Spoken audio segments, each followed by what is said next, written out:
নরসিংদীর শিলমাদি union BNP নতুন সদস্য সংগ্রহ এবং পুরাতন সদস্য নবায়ন কার্যক্রম সম্পন্ন করেছে। সংগঠনকে আরও শক্তিশালী করার লক্ষ্যে আয়োজিত হয় এক আলোচনা সভা। সভায় সভাপতি বোরহান উদ্দিন এবং অন্যান্য নেতৃবৃন্দ বলেন, ত্যাগী ও আদর্শিক নেতাকর্মীদের অগ্রাধিকার দেওয়া হবে। কোনো বিতর্কিত বা অপরাধপ্রবণ ব্যক্তিকে সদস্য হিসেবে অন্তর্ভুক্ত করা হবে না। বিস্তারিত দেখুন এস আলমের প্রতিবেদনে। নরসিংদীর শিলমাদি ইউনিয়নে বিএনপি সদস্য সংগ্রহ এবং নবায়ন কার্যক্রমকে ঘিরে দলে দেখা দিয়েছে নতুন উদ্দীপনা।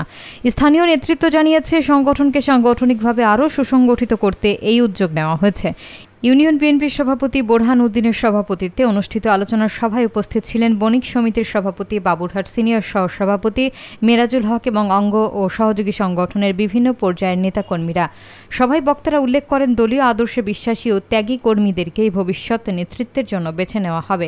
তারা আরও বলেন, সদস্য সংগ্রহ প্রক্রিয়ায় কোনো সন্ত্রাসী, দুষ্কৃতিকারী বা বিতর্কিত ব্যক্তির স্থান হবে না।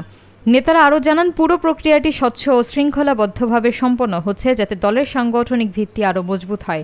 এ সময় উপস্থিত নেতাকর্মীরা নতুন উদ্যমে দলীয় কর্মসূচি বাস্তবায়নে অঙ্গীকার ব্যক্ত করেন। শিলমাদি ইউনিয়ন শাখার সংগ্রামী সভাপতি এবং বাবুরহাট বণিক সমিতির সুযোগ্য সভাপতি জনাব বোরহান উদ্দিন সঞ্চালনায় আছেন শিলমাদি ইউনিয়ন বিএনপির সংগ্রামী সাধারণ সম্পাদক হারুনুর রশিদ। আমাদের মাঝে উপস্থিত আছেন শিলমাদি ইউনিয়ন শাখার সংগ্রামী সাংগঠনিক সম্পাদক কারার নির্যাতিত নেতা তানভীর আহমেদ বাদল আমাদের মাঝে উপস্থিত আছেন। আপনি অবশ্যই জানবেন, আপনি জানেন যে সে কি করেছে, তার অ্যাক্টিভিটিস কি ছিল। তাকে কি জোর করে নেওয়া হয়েছে? তাকে কি জোর করে নিয়ে কোনো জায়গায় মঞ্চে বসে ছবি উঠিয়েছে? সেটা আপনার অবশ্যই আপনার প্রত্যেকটা মানুষ, প্রত্যেকটা ওয়ার্ডের নেতৃবৃন্দ আপনারা জানেন। অতএব আমার জ্ঞান দেওয়ার কিছু নেই।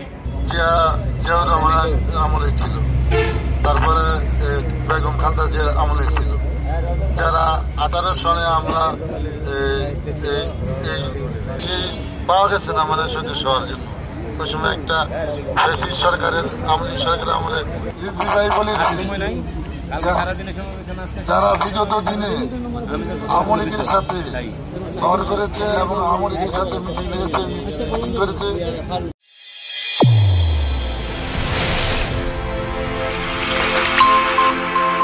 চ্যানেল A1 হৃদয় রেসপন্স।